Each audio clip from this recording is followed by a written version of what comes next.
Maintenant que Rodrigo est sur le marché des transferts de manière quasiment officielle, on va essayer de discuter de son futur club et de là où il pourrait potentiellement le mieux s'épanouir. Salut à tous les gars, c'est Azial. Aujourd'hui on se retrouve pour une nouvelle vidéo. On va parler de l'actualité, j'ai envie de dire du Real Madrid, mais principalement quand même de Rodrigo, sur le choix de son futur club et notamment les gars... Bien évidemment, en tant que supporter parisien, on va pas se mentir qu'il y a potentiellement le choix d'un club qui, je trouve, matcherait parfaitement, que ce soit en termes idéologiques et en termes sportifs, ce serait absolument complètement dingue. Même si j'ai énormément de mal à croire que le Real va accepter de négocier avec le PSG, sachant tout ce qui s'est passé autour du dossier Kylian Mbappé, j'ai un monde où je me dis, et pourquoi pas ? Et peut-être que, même si pareil, il y a un autre truc qui me fait dire que j'ai du mal à croire à ce potentiel transfert de Rodrigo au PSG, c'est Luis Enrique. Voilà, Luis Enrique, c'est pas le joueur qu'il aime pas, hein. C'est plus la manière de recruter. On sait que Luis Enrique, c'est quand même quelqu'un qui a du mal avec les transferts à plus de 100 millions. Il l'avait même dit une fois en conférence de presse que quand t'étais le PSG, déjà automatiquement on avait tendance à augmenter les prix quand t'étais le PSG et d'autant plus il avait lui du mal à avoir des joueurs dans son effectif qui coûtaient des prix exorbitants parce qu'il estimait que après les attentes étaient peut-être trop élevées, que ça impactait le joueur et en soi Luis Enrique a pas totalement tort par rapport à tout ça. Donc le cas Rodrigo PSG ça paraît mal parti mais je vais essayer de vous redonner quand même un peu espoir dans cette vidéo. Bien évidemment, on va pas parler que de Rodrigo PSG. On va parler aussi de la grosse piste Manchester City qui reste l'un des gros favoris. Et il y a d'autres clubs qui sont très intéressés par le joueur. Donc, on a pas mal de choses à dire. Avant que la vidéo commence, n'hésitez pas à liker, commenter, partager, vous abonner. Ça fait toujours plaisir. Ça aide pour le développement de la chaîne. Et nous, on va y aller dès maintenant. Aussi, avant que la vidéo commence, n'hésitez pas à me dire dans les commentaires, vous pensez quoi de la nouvelle police des miniatures. J'ai fait un petit test pour aujourd'hui. Toutes les vidéos d'aujourd'hui seront comme ça. Je vois que si... N'hésitez pas à me dire dans les commentaires. Si jamais vous aimez pas, on revient à la version précédente et si vous aimez bien, on continue comme ça. J'ai voulu tester un nouveau truc, je trouve ça fait sympa, ça fait peut-être un peu plus carré entre guillemets, donc on y va comme ça pour aujourd'hui. Rodrigo est désormais transférable pour le Real Madrid, des premiers échanges ont eu lieu avec Manchester City, Arsenal et Liverpool, des discussions existent aussi avec le PSG, mais le club parisien semble plus en retrait. Voici les infos, on a les 4 clubs qui reviennent de manière... insistante on va dire autour de Rodrigo, j'ai envie de dire notamment 2 qui sont City et Arsenal, parce que City et Arsenal c'est des clubs qui sont affiliés à Rodrigo depuis même avant toute l'histoire là qui s'est passée hier avec Rodrigo frustré qui n'a pas accepté de jouer le Classico, qui veut partir notamment depuis l'arrivée de Mbappé et la mise en avant de Bellingham. On en a parlé dans une vidéo de tout ça, n'hésitez pas à aller la voir si vous voulez avoir mon avis un petit peu sur la manière de comment... a été traité Rodrigo par le Real et de comment Rodrigo va quitter le club par rapport à l'arrivée de Mbappé, etc. On en a fait une vidéo, donc n'hésitez pas à aller la voir. Dans celle-ci, pardon, on va surtout se concentrer sur l'avenir, sur où est-ce que Rodrigo peut le mieux rebondir. Donc commençons par Manchester City, qui est le club numéro 1 à l'heure actuelle. Et d'ailleurs, bon, je prends en référence, je pense que vous connaissez les vidéos de Riles, qui est quand même quelqu'un, maintenant on le sait, de très très proche du club du Real Madrid, très très proche des grands noms qui dirigent ce club. Et lui, il n'a pas arrêté de dire, et ça fait même des mois qu'il le dit, que Rodrigo rejoindra Manchester City. Donc, s'il le dit, c'est que ça vient pas de nulle part, je pense. C'est qu'il doit avoir quelques échos par rapport à tout ça. Et que oui, ça reste la destination favorite pour moi à l'heure actuelle. Pourquoi? Parce que City a connu une saison compliquée, parce que Guardiola est fan du joueur, parce que City a la capacité financière pour envoyer par exemple un 120-130 millions sur Rodrigo, ce qui je pense sera à peu près son prix. Je pense que ça tournera autour de entre 100, 120, 130. Je pense que ce sera dans ces eaux-là, le prix de Rodrigo. Ce sera pas plus, ça aurait pu être plus si jamais il n'y avait pas eu toutes ces histoires. C'est-à-dire que pour moi, le Real aurait pu capitaliser là-dessus et pourquoi pas même le vendre 150, 160, quelque chose comme ça, si jamais il n'y avait pas eu toutes les infos qu'on a eues ces derniers jours, c'est-à-dire Rodrigo qui veut plus jouer, Rodrigo qui s'est embrouillé avec le club, Rodrigo qui est transférable. Tu vois, comme là, Rodrigo est désormais transférable pour le Real Madrid.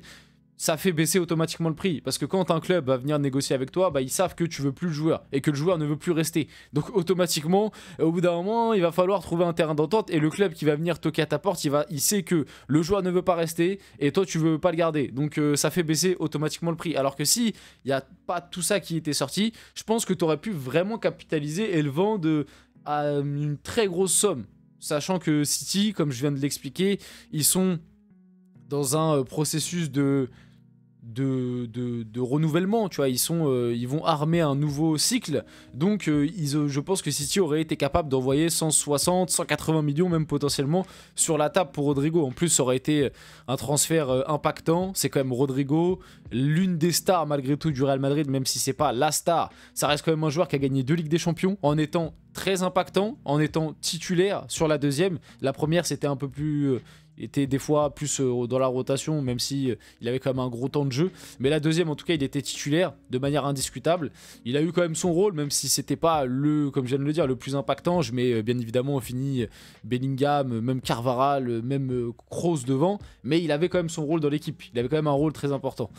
Donc par rapport à tout ça, ça aurait été quelque chose de marquant. Et je pense que City aurait pu envoyer la quicheta. Donc bien évidemment, pour City, à l'heure actuelle, ça tournera plus autour de 100, 120, je pense. 130 peut-être, au max. City, c'est la bonne idée, quoi. Tu recrutes quelqu'un à gauche, t'en as besoin. Comme ça peut permettre à Marmouche d'occuper un rôle peut-être un peu plus axial autour d'un Erling Haaland, par exemple. Ou alors même, tu peux mettre Rodrigo dans un rôle plus axial autour d'Erling Haaland et Marmouche à gauche. Tu peux même, de temps en temps, il pourrait dépanner aussi à droite parce qu'il est polyvalent. Même si c'est un peu ça aussi le problème de Rodrigo du côté du Real, c'est qu'il évolue quasiment de manière exclusive que à droite, alors que pour moi son rôle, et là où il serait le mieux, ce serait dans un rôle soit plus axial, soit à gauche. Donc là je pense qu'à City pourra avoir tout ça, il pourra à des moments dépanner, parce qu'on sait que Guardiola il aime bien aussi avoir des joueurs très polyvalents, etc. Donc ouais, pour City ça a tout du bon plan, Guardiola est fan, il y a un nouveau projet qui se met en marche, il pourrait être un peu la tête d'affiche avec Erling Haaland justement de ce nouveau projet. L'attaque sur le papier, imaginons Phil Foden, Rodrigo, Marmouche, Haaland.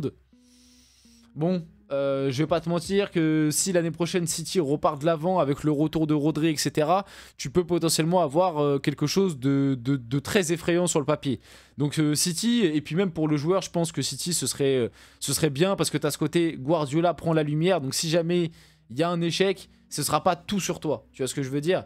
Là où si jamais tu rejoins un Arsenal, j'enchaîne du coup, la transition est parfaite avec Arsenal, Arteta, il a quand même moins la lumière qu'un Guardiola.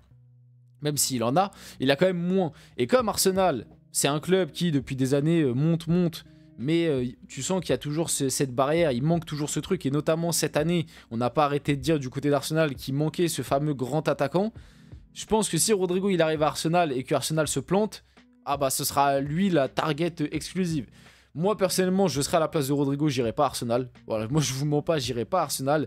S'il y a Manchester City et Liverpool qui sont sur la table, je préfère largement aller dans l'un des deux clubs plutôt qu'aller à Arsenal. Parce que pour moi, comme je viens de l'expliquer, le contexte n'est pas le mieux. Je suis pas sûr pareil qu'Arsenal ce soit l'équipe qui correspond le mieux à lui entre guillemets.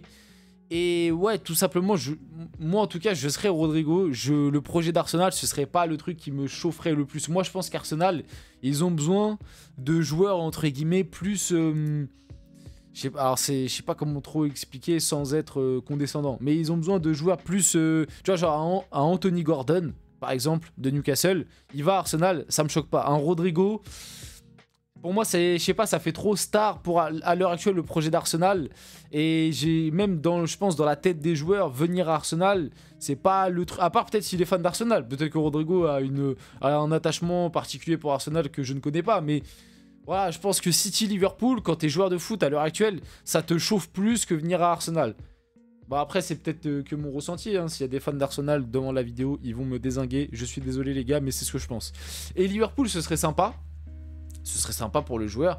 Maintenant, maintenant à Liverpool, t'as quand même Mohamed Salah qui est la grosse star, qui est, on va dire, le franchise player par qui beaucoup de ballons passent. Liverpool, ce serait sympa, mais je mettrais quand même City un petit peu plus devant. Voilà. Et sur la rumeur PSG qui est celle un petit peu en dessous, moi le PSG je kifferais de ouf, et moi je pense que Rodrigo au PSG ça pourrait tellement matcher pour plein de raisons. Déjà parce que pour moi Rodrigo au PSG, on le sait, avec la tactique de Luis Enrique où les trois de devant n'hésitent pas à très souvent permuter, tu pourrais avoir un Rodrigo, Kvara, Dembélé qui démarre titulaire, tu pourrais à des moments pendant le match avoir Rodrigo à gauche, Kvara à droite et Dembélé en pointe, à des moments avoir Rodrigo à droite, Dembélé en pointe et Kvara à gauche, en fait ça pourrait pourrait tellement permuter, ça pourrait tellement être dingue. T'aurais 3 joueurs de qualité de ouf, 3 joueurs qui techniquement sont très très forts, 3 joueurs qui ont quand même globalement à peu près les 2 pieds, à chacun leur degré de différence. Et ouais, comme je dis, ça pourrait être un truc complètement dingue. Pour moi, Rodrigo, il pourrait parfaitement s'implanter dans cet effectif. Tu pourrais avoir du coup une attaque titulaire avec Rodrigo, Gvara, Dembélé. Tu pourrais avoir une rotation avec Barcola, Désiré Doué, Gonzalo Ramos. Ce serait quelque chose d'absolument dingue. Maintenant, est-ce que je vois ça arriver? Je vais pas vous mentir, pour les raisons que j'ai expliquées un peu plus tôt dans la vidéo. Luis Enrique qui aime pas trop avoir des joueurs à plus de 100 millions, enfin avoir des joueurs trop chers. Le fait que PSG, Real Madrid, les négociations me semblent compliquées. J'ai du mal à croire que Rodrigo viendra au PSG, je pense plus qu'il ira à City. On finit la vidéo là-dessus, j'espère que cette vidéo vous a plu, si c'est le cas n'hésitez pas à liker, commenter, partager, vous abonner les gars, c'était Azial, on se retrouve très rapidement pour une prochaine vidéo.